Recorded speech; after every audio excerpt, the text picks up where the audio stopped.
познават, казвам се Диана Стоянова и с най-голяма усмивка споделям, че тук сред всички вас срещнах себе си.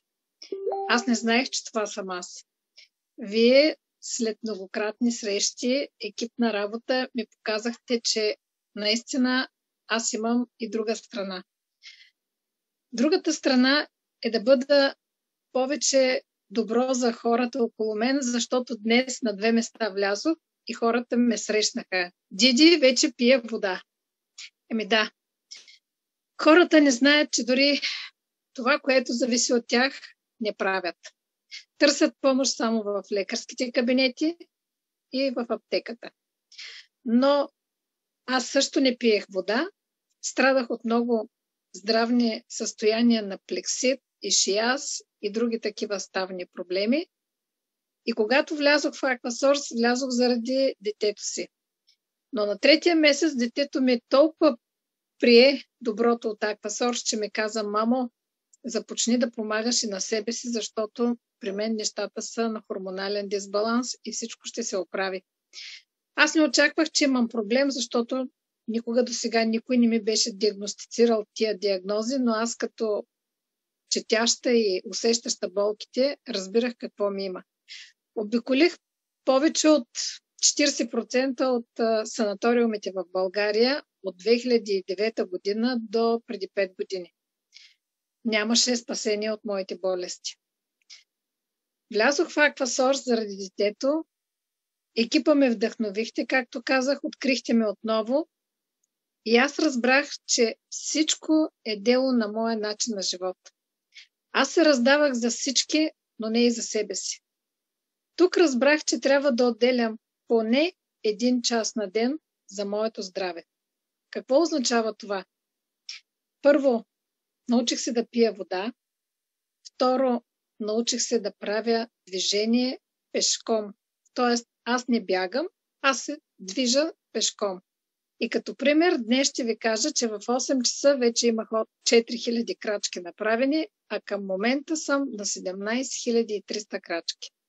Движението е нашият живот. Това е почистване на нашата лимфа, а желанието да живеем по-здрави и по-щастливи е нашата мотивация да започнем промяната.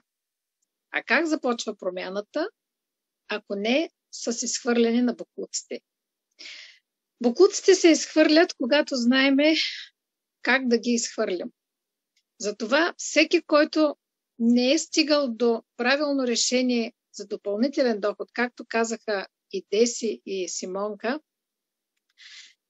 наемаме се на 1, на 2, на 3 работи и доходите все не стигат, защото разходите се увеличават по-бързо, отколкото се увеличават доходите.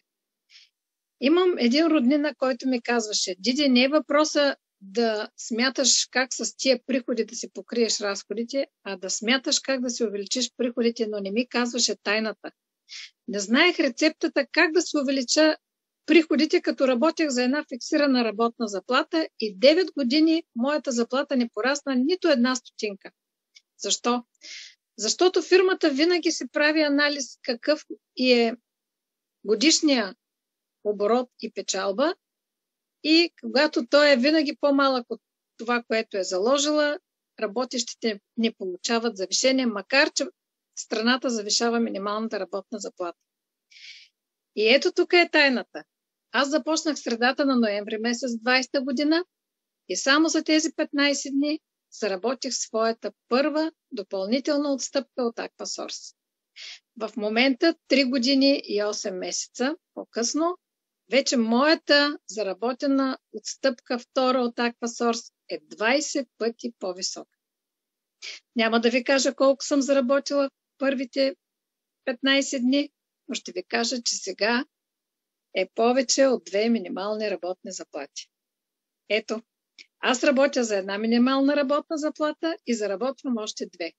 Така че който има желание да научи как се случват нещата, добре дошъл в екип Вдъхновение. Ние сме сърцати, усмихнати и мисля, че всички виждате, че сме на възраст, за която вие си мислите, че сме Хикс, а ние сме Хикс плюс 8, поне. Тоест, здрави, жизнени и енергията, която кипи в нас, зарежда онези, които са търсещи и успяващи хора. Това е моето послание към всички ви. Подайте на тялото си храната, подайте водата, движението, а желаете ли да се увеличите доходите, станете част от екип Вдъхновение. От мен толкова.